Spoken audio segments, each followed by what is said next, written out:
All right, welcome back. It is March 2023, and we're going to give you the housing update. How's it going, Michael? Going good, sir. Good to see your face, Josh. Yeah, likewise. I'm looking forward to hearing, what you've got there on the mortgage end of things, and what kind of tips and suggestions you have for anybody who's listening. I'll go ahead and get started. Like I've said before, if you're just tuning in, we like to keep this short and simple and just get you what you need to make the right decision when it comes to buying, selling, or investing here on the Central Coast. And we'll have that link down there below this video, and you can follow that link if you want more information and you'd like to reach out to us. So I'm going to go ahead and get started, Mike. Let's talk about the sales price. So I can give you some perspective on what I've been seeing as a list and buy agent. But before that, I just want to talk about the median price. So we have seen a decrease in the median price here in SLO County. Back in December it was 829, in January 805, and in February, which we're in March, so we're taking a look at February numbers, it was 791. So pretty typical for this time of year. We tend to not have as much activity in the winter months, which is typical, cyclical time frame here for the housing market. Most people know that. So we have seen some decrease in the median sales prices. I think a lot of that is due to the mortgage rates, which we'll get into here in a minute with you, Michael. But that's quick snapshot. December 829, February 791. New listings. We're still low on inventory here. So to give you some idea, February of 2023, just last month, we had 143 new listings come on the market here for the county. Compare that to last year, 2022 of February, 229. And that was still relatively low compared to 2020 and 2019. So low inventory sort of is a theme here, and what I'm seeing as a list agent and as a buy agent or buyer's agent, we've still seen relatively low inventory, even in the winter months, which we'd expect fairly low inventory already. It's almost Month like you're out of supply. practice, Josh. Yeah. It's been a month. month, month supply. Yeah. 1.8 for February of 2023, and then 1.2 of February 2022. So relatively low month supply, which is a good indicator of that inventory and demand, supply and demand that we like to look at. So to kind of give us an example, few years ago, 5 years ago, we were seeing month supply at 3, 4, 5 months, pretty typical. In other metro areas, that's going to be even higher, but because we always are in a demand area here in the Central Coast, we're going to see that month supply relatively low, but it is relatively low, even comparatively speaking. Days on market, we have had a decrease in the days on market, which is a good leading indicator to see where we're headed as far as price and demand. Days on market for February, 15 days. And back in January it was 33, and in December it was 21. We expect the days on market to increase a little bit, as we lead into April, May, June, July, and we see some more inventory for springtime. And I think some of that reduction of inventory is due to, one, the interest rates being a little bit higher, quite a bit higher than they were last year, and the weather. I think that some people have waited a little bit longer, at least some of the sellers that I have been talking to and leading to list their homes, wanting to wait till after the rain. So days on market, we're a bit lower, 15 days on market for February of 2023. I'll wrap up here with active listings of February 2023. Last month, 345. In February of 2022, we had 336. But to give you a comparison, active listings in 2020 February, 866 for the county. So we have lower active listings, less choices for buyers out there. There's still some great options for homes, but we are seeing some reduced inventory. So I just want to go real quick, Michael, as far as what what I'm seeing out there, and then I'll toss it over to you. So my recommendations to my clients, both buyers and sellers, is this: control your controllables and follow the right process. So we're not in a time right now where low interest rates, limited inventory was really driving prices up, driving a lot of demand. We're still seeing that. For example, I submitted an offer. We received, boy, there were, I think, 8 offers total. And so there is still a lot of demand for the correctly priced home here on the Central Coast. So follow that process. Make sure that you are decluttering, organizing. Part of our listing services, we offer a staging consult with our staging partner. So correctly stage, declutter. Make sure that everything looks good in your home as you're presenting it to the market. And we want to make sure that we're taking the time to get professional photos, drone photos. No more. We've never done this, but we've seen some do this. Simple camera shots, and then upload. So we want to make sure we're presenting correctly, and then make sure as a buyer you're prepared with that pre-approval, which you're going to talk to here, Mike. So anyway, that's what I'm suggesting and recommending and leading my clients with here as we head into quarter number 2 for 2023. What do you got for us, Mike? Thank you, Josh, for all that information. I think you really hit it on the head with regards to the weather and the interest rates. So February, I'm looking at my phone here just for the data.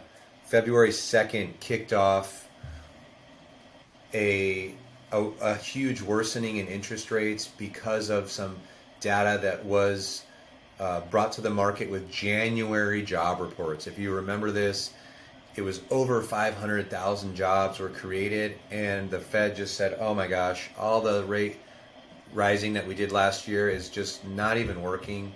And the whole market as a whole, including the banks, said, I guess we don't have control of inflation if we don't have if we don't have unemployment under control. That pushed rates all the way above 7%. You've probably seen the news. Everyone tries to tell a slightly different story where rates are just under 7% because no one wants to say that they are, but they really are. In fact, a no points loan where you have no origination fees was 7.375%. Now, fast forward through March, which was pretty dormant because we had like 2 atmospheric rivers and this rate hike, which is partially why we didn't even do a monthly marketing update because there was just nothing good to talk about.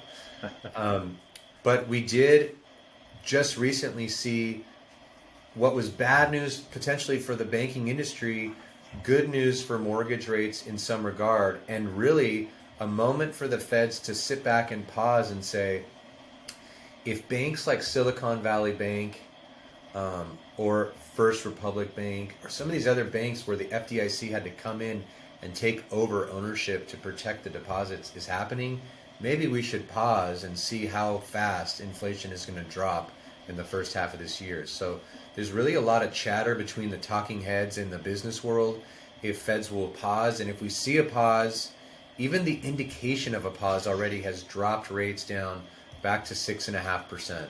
I assure you, with these banks closing, and if you've seen headlines, Chase Bank, Wells Fargo Bank, other major large banks, Golden One, have laid off over 500,000 people each in their mortgage sector because there just isn't a lot of mortgages happening. These banks are very, very eager to get rates down below 6%. They're just waiting for the right time. And a rate pause and maybe even a long pause through the end of the second quarter could be exactly what they need. Now, that's all forecasting and a little bit of what has happened. Here's what I'm going to tell you, and Josh, you hit on it just a little bit, but here's the narrative of what's happening right now, why I think buyers are doing it wrong because there's no inventory. Look, I get it. You don't see a house for months that really fits what you want, and then bam, out of nowhere comes this house that is just like perfect for you. I think of maybe the one that just came up 2 weeks ago in Garden Farms, Josh. It was a nice, I think it was a 3.5, 3 bedroom, 2.5 bath, and it had like an additional dwelling unit. Okay, Garden Farms in Atascadero, that's only 11 minutes from San Luis Obispo on a drive, and that house was priced very well. And I had 2 clients reach out to me that hadn't gone through the formal pre-approval process that said, please get us approved right now. We want to go see this house. And this is what's happening that's wrong. People are having conversations with the lender that is just them giving them information, them giving the lender information, but not going through the full formal process. The full formal process is a pre-approval where I actually verify your overtime, your income based on employment income or self-employment income, averaged out to let you know exactly what you can succeed on, and truthfully also finding ways, this is the major challenge always in a purchase, where is all the down payment coming from? Sure, you have access to it, but where is it coming from? So we're gonna try to attach this, what I'm about to show you, in the email. So look for an attachment of this. If you can't find it, please just email us back. I'll send it over to you. But like I said, pre-quals are based on consumer submitted data. Just a ballpark estimate of how much someone can borrow from the lender, because they're not looking at the real true calculations and doing a real verification of documents. It doesn't hold much weight at the time of pre-approval, and it's typically done with no credit pulled at all, which could be a nightmare. The pre-approval, which is exactly what I do, is I get documents from you, whether it's just the simple income documents we need or the full tax returns, like if you're self-employed or you have rental properties. This will kind of slow down the pre-approval process, but that's why I suggest we do it now, so that when that house pops up, you're pre-approved for 4 months and you can rock and roll when needed. And really, as I stop sharing here, I want to emphasize this last point, is that pre-approvals give Josh and I a fully loaded weapon. Here's what I mean by fully loaded. We have already, at Central Coast Lending, we have already run it through our in-house underwriter who's done this for 30 years. There are no more loan conditions that pertain to your income or your credit or your down payment. We only need to see a preliminary title report, which we usually get in about 4 to 5 business days from title right now with how light the industry is. And we only need an appraisal, and then we can close. We can structure an offer for you on that house, like Josh talked about, with 7 or 8 different offers with no loan contingency. You don't have to wait, Mr. Seller or Mrs. Seller, to see if we're going to get qualified. No appraisal contingency if the house is priced well enough. That's something you, Josh, and I talk about right before we make the offer. And honestly, if the house is in tip-top shape, we usually always leave an inspection on there, but we would drill down the inspection to only 10 days, because you're not going to have to spend that first 3 or 4 days trying to figure out if you qualify for the loan. It's just going to be Josh setting a home inspection and us going in. Now, those terms make you more attractive that someone's in the same ballpark as you in price.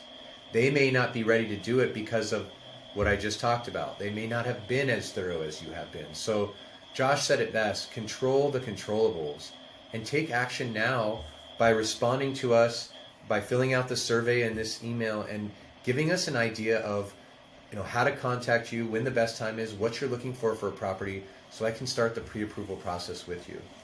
I think that's a narrative that's so important right now, because if these rates drop another half a point, I assure you there are buyers sitting on the couch waiting just to see the rates get slightly better, and they're going to go out and chase that inventory that you also fell in love with. So just ponder that as you get ready for the springtime, because we're almost there. You're watching this in March, maybe April, and it's time to start buying a house, and it's time to start selling a house if you're interested in moving. So there's going to be the right property coming soon. That's all I really have to say about that for this month, Josh. Thanks for the time. Yeah, I think those are great comments, and I would just echo them. Just the power of a pre-approval versus a pre-qualification, and going through that process beforehand, and just from a personal aspect, the stress of going through a home purchase with that process of getting pre-approved can add a lot to it. But if you take care of that beforehand and it's already squared away, it's just so much easier, so much less on your plate. So anyway, just thanks for hopping on here, Michael, and you watching. If you've got any questions, feel free to reach out to us. The link down below to contact us, is right there. And even if you just have general real estate questions or needs, we're happy to answer those. Or if you know somebody, maybe you yourself are not ready to buy or sell right now here on the Central Coast, but if you know somebody who would like our level of service, feel free to pass on our information or have us reach out to them. We're happy to help. That's it from you, Michael. We'll sign off then, right? See you on the next one, guys.